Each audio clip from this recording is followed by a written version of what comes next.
कल तक की चर्चा में आप लोगों ने श्रवण किया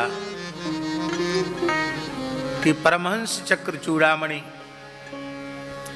आचार्य महामुनीन्द्र भगवान श्री शुकदेव जी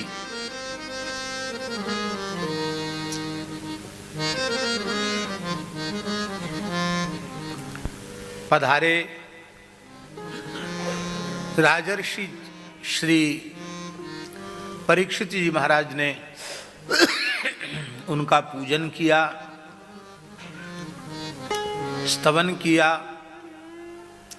और एक ही प्रश्न किया, यच्छ्रोतव्यम अथो जप्यम यत् कर्तव्यम नृभिप्रभो स्मर्तव्यम भजनीयम वा ब्रूहि यद्वा विपर्ययम्।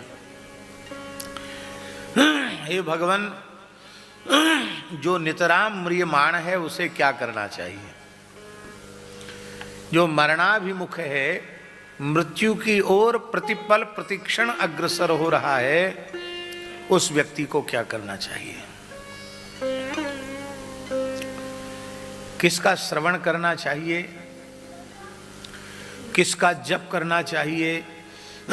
किसका स्मरण करना चाहिए? किसका भजन सेवन करना चाहिए अथवा किसका त्याग करना चाहिए? हे भगवान,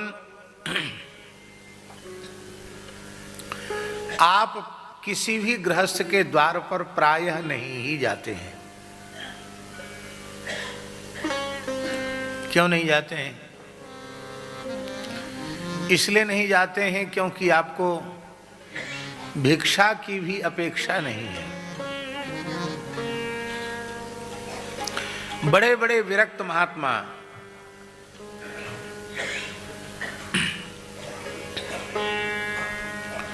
जो कंचन कामनी के स्पर्श से सर्वथा विमुक्त हैं, अनिकेत अमानी अपरिग्रही हैं, देह मात्र परिग्रह रखते हैं, ऐसे परम विरक्त महात्मा भी गृहस्थ के द्वार पर जाते हैं। क्यों जाते हैं? ऐसे विरक्तों के पीछे भी भगवान ने पेट लगा रखा है। अरे 24 घंटे में एक बार तो कुछ ना कुछ खाना पड़ेगा कि नहीं? तो गृहस्थ के द्वार पर विरक्त महात्मा कम से कम एक बार भिक्षा के लिए तो जाते हैं। पर श्री शुकदेव जी महाराज केवल वायु का आहार करके रहते हैं। वे धरती के किसी पदार्थ का उपभोग ही नहीं करते, न अन्न का, न जल का, न फल का, न फूल का। तो जब भिक्षा ही नहीं लेनी है तो किसी गृहस्थ के द्वार पर जाने का प्रयोजन क्या है? कथनचित किसी गृहस्थ का भाग्योदय हो जाए और उसके द्वार पर आप पहुंच जाएं और वह गृहस्थ आपको पहचान ले, आपकी गरिमा महिमा को, आपके चरणों में पड़ जाए कि भगवान वैसे तो आप कहीं जाते नहीं, पर भगवान की अहेतु की कृपा से आज आप मेरे अतिथि बने हैं, तो हम बिना कुछ खाए तो आपको नहीं जाने देंगे। कुछ न कुछ मुंह जूठा करके तो आपको जाना ही पड़ेगा। तब उसके प्रेमाग्रह को स्वीकार करके आप उतनी देर तक उसके द्वार पर ठहरते हैं जितनी देर में एक गाय दुही जाए। इसका आशय क्या है? इसका आशय ये है कि धारोष्ण दुग्धई भिक्षा में एकाध घूंट सुखदेव जी ले लेते हैं, इसके अलावा और कुछ भी ग्रहण नहीं करते हैं।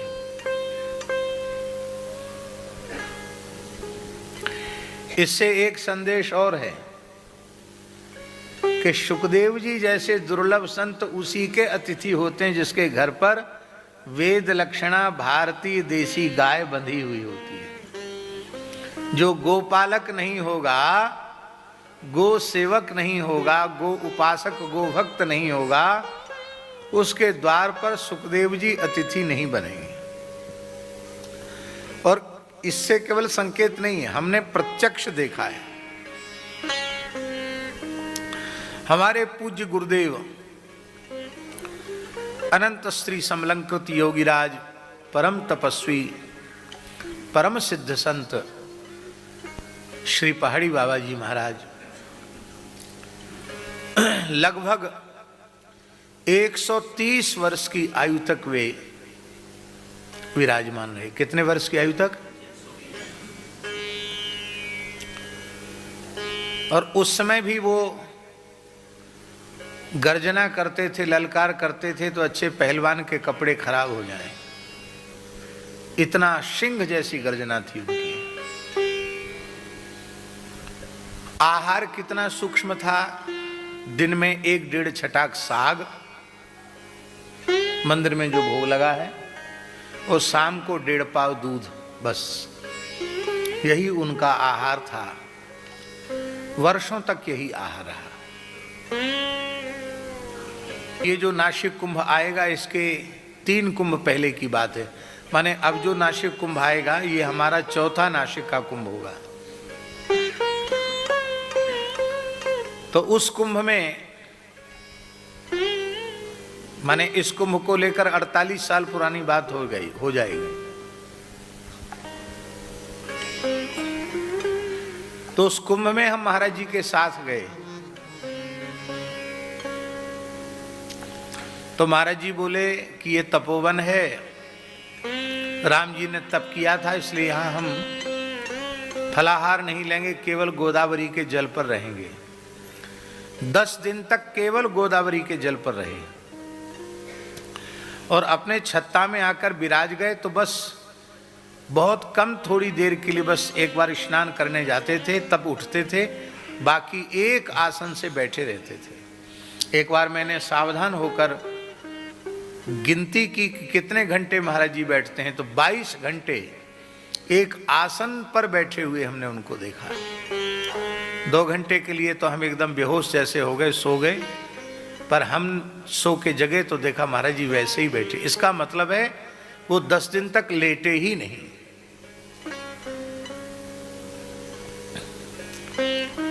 और उसके बाद फिर कुछ भक्तों ने प्रस्ताव किया कि महाराज जी महाराष्ट्र में घुश्मेश्वर, भीम शंकर, ये सब ज्योतिर्लिंगों के दर्शन कर लिए जाएं। महाराज बोले चलो। अब 10 दिन का केवल जल पर व्रत, 100 वर्ष से ऊपर की अवस्था उस समय।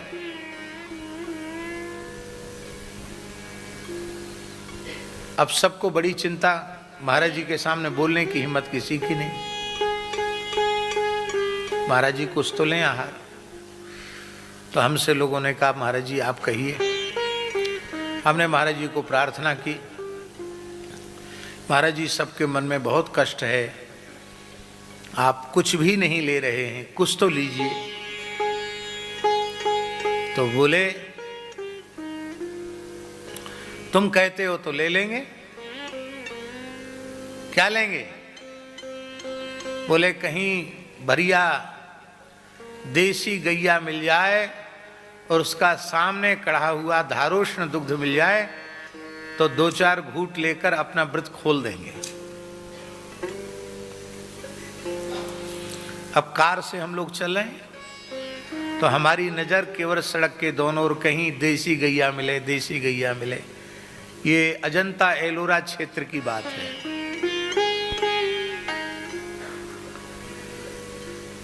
वहीं घुश्मेश्वर है। उसी क्षेत्र में एक किसान के कुआं पर मोटर चलती हुई दिखाई पड़ी और 10-15 सुंदर लाल रंग की देसी गाय बंधी हुई थी, महाराष्ट्र की नस्ल की गाय। देखती हमने कहा रोको गाड़ी। गाड़ी रोकी।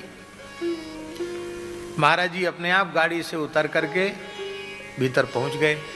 ऐसे महान दिव्य संत को देखकर वो तो अवाक रह गया किसान। उसने साष्टांग प्रणाम किया और अपनी पुरानी सी गूदड़ी बिछा दी। महाराज जी किसी के वस्त्र का स्पर्श नहीं करते थे, पर उसी गूदड़ी पर हमने आसन बिछा दी महाराज जी की आज्ञा से, और महाराज जी उसी पर बैठ गए। बोले कितने बजे दूध काटते हो? कि बस महाराज गैया लगाने का समय है।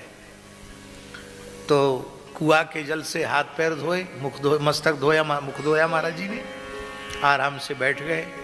दूध कढ़ा, थोड़ा सा दूध लिया उन्होंने, अपने लकड़ी का नारियल का पात्र था उसमें थोड़ा सा दूध लिया, फिर हमने लिया, साथ में कुछ सेवक लोग थे।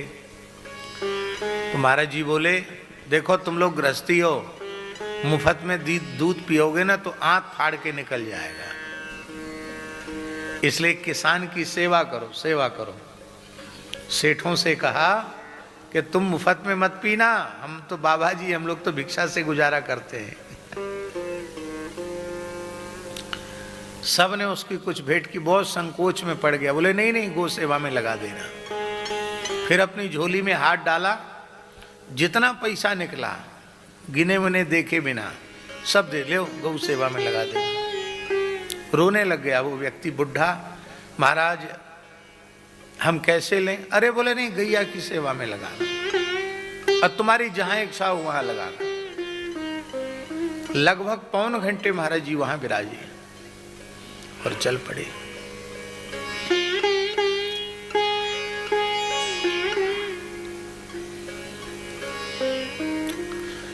बड़े बड़े लोग अभिलाषा करते थे कि महाराज जी के चरण एक क्षण के लिए पड़ जाएं, दुर्लभ थे उनके चरण, जाते ही नहीं थे कहीं।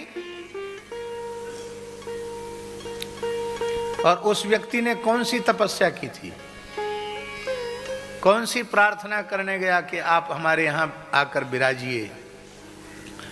किसी को चरण नहीं छूने देते थे, उसके पूरे घर परिवार ने चरण सिर पे, चरण पे मस्तक रख रख के प्रणाम किया, सबको आशीर्वाद भी दिया।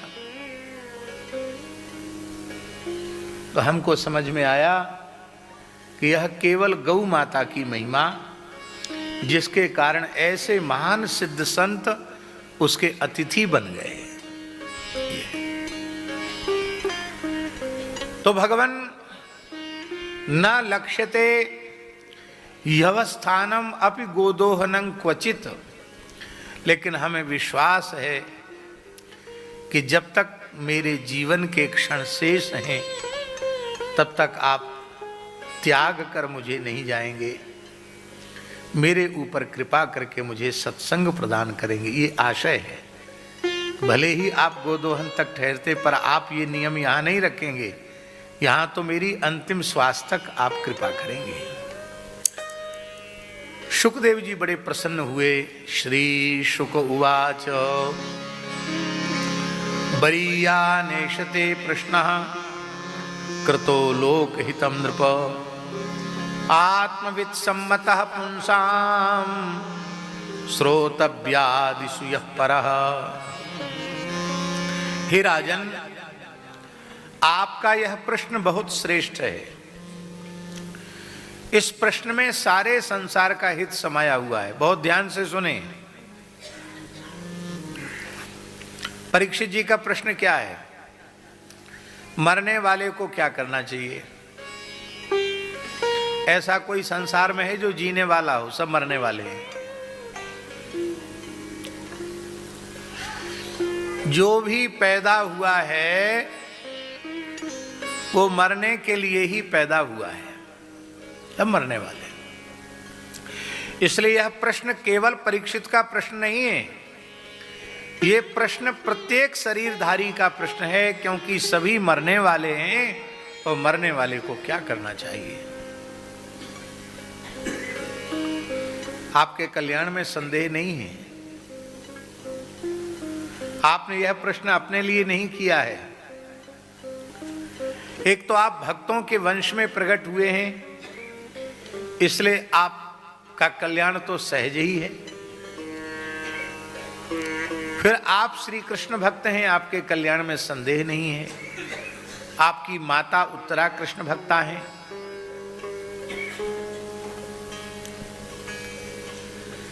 आपके पिता अभिमन्यु तो साक्षात भगवान कृष्ण बलराम के भांजे हैं, सुभद्रा जी के पुत्र हैं।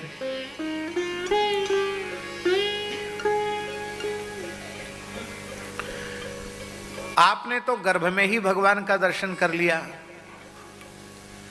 आपके कल्याण का संकल्प इतने संत महापुरुष कर रहे हैं और आपने साक्षात विष्णुपदी भगवती त्रिभुवन पावनी पतित पावनी श्री गंगा जी का आश्रय ले रखा है, तो आपके कल्याण में संदेह कहाँ है? पर इन संसार के जीवों का प्रतिनिधित्व करते हुए आप प्रश्न कर रहे हैं कि मरने वाले को क्या करना चाहिए। हे राजन, संसार में जो गृहासक्त पुरुष हैं, विषयासक्त भोगासक्त पुरुष हैं, उनके जीवन में हजारों बातें कहने सुनने की होती हैं और वे केवल कहने सुनने तक ही सीमित रह जाती हैं। हजारों बातें कहने सुनने सोचने करने समझने की होती है, उन्हीं में जीवन बीत जाता है। संसार के कामों में उलझे रहते हैं और शेष जीवन की स्थिति यह है कि निद्रया ह्रियते नक्तम व्यवायेन चवावयः दिवाचार्थे हया राजन कुटुंब भरणे नवा।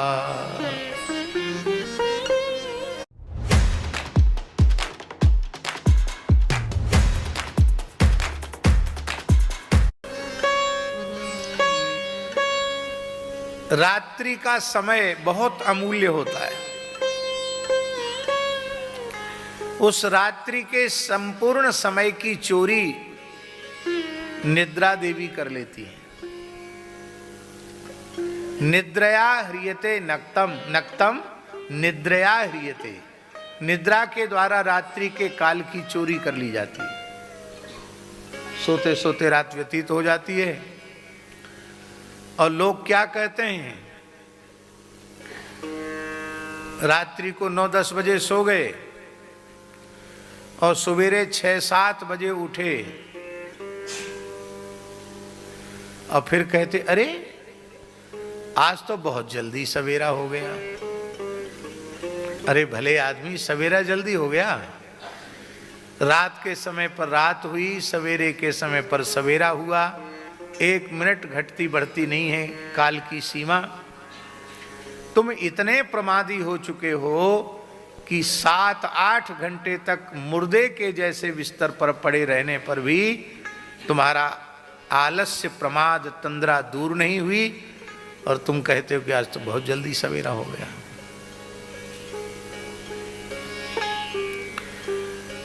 आध्यात्मिक उन्नति यदि किसी व्यक्ति को चाहिए तो उसका पहला नियम है ब्रह्म वेला में शय्या त्याग।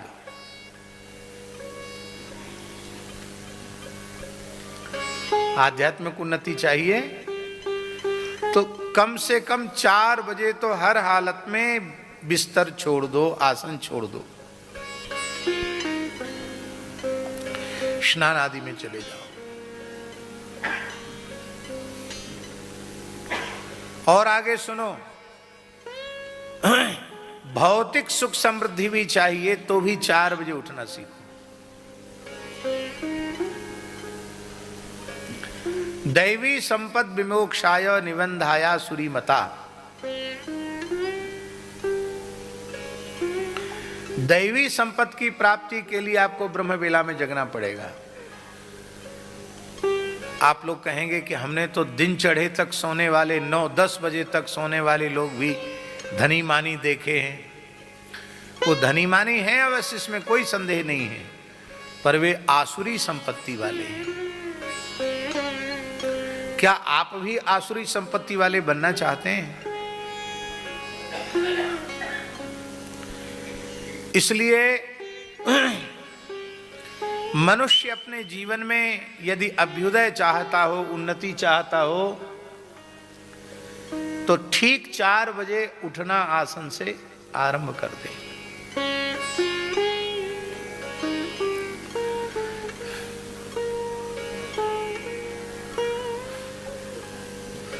प्रायः सोने वाले लोग रात्रि में 3-4 बजे के बीच एक बार उन्हें लघुशंका लगती है, प्रायः ऐसा होता है, शरीर की प्रक्रिया है। शरीर की अवस्था अधिक होने लग जाती है तो वेग रोकना कठिन होता है, तो लोग जाते लघुशंका, फिर आके लेट जाते हैं। और अवस्था शरीर की अधिक नहीं होती है, कम होती है, वेग रोकने की क्षमता होती है, तो लघुशंका लगी रहती है, फिर भी पड़े रहते हैं, आलस के मारे लघुशंका करने नहीं जाते हैं। लेकिन हमारा ऐसा मानना है, वो लघुशंका का वेग नहीं है, वो प्रकृति का अलार्म है। वो भगवान जगाते हैं कि भाई तुम उठोगे, लघुशंका के लिए उठोगे तो उठ ही जाओ, अब सो मत, अब सोने का समय नहीं है, अब स्नान ध्यान करके भजन में लग जाओ। लेकिन हम ईश्वरीय संदेश को नहीं मानते। सूर्योदय तक सोने की बात बहुत ही खराब है। साधक कथनचित सूर्योदय तक सो जाए तो उसे पश्चाताप करना चाहिए, इसका प्रायश्चित करना चाहिए। पूरे दिन केवल जल पी करके रहे और भगवान से प्रार्थना के कि ऐसा दूसरा दिन हमारे जीवन में फिर ना आवे।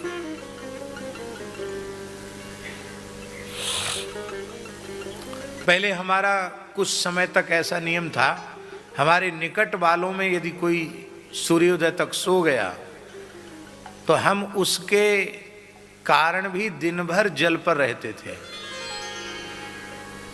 ऐसा नियम था हमारा, काफी समय तक नियम चला। त्यागी जी को पता है, हमारे पास 5-7 जो लोग रहते हैं उनमें कोई एक व्यक्ति सूर्योदय तक सो गया तो उसके प्रति तो हम कठोरता नहीं करते थे, अपने प्रति कठोरता करते थे। पूरे दिन केवल जल पर रहते थे।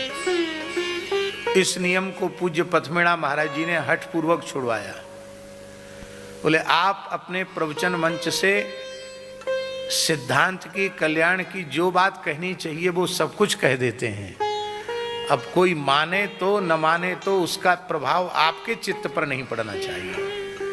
आप अपने ऊपर इतना कठोरता करेंगे और फिर कथा भी कहनी है, यात्रा भी करनी है, तो इसका प्रभाव शरीर पर पड़ेगा। इसलिए मेरी आज्ञा है कि इसको छोड़ दो। और जबरदस्ती उन्होंने कुछ पवा दिया तो वो नियम टूट गया।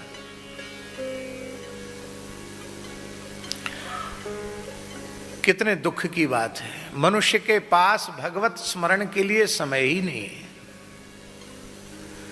बातें लंबी चौड़ी करना है कल्याण की, कहां से कल्याण होगा। पहली बात सुबह उठना सीख लो। निद्रया ह्रियते नक्तम, सारी रात सोने में व्यतीत हो जाती है। व्यवायेन च वावयः, अथवा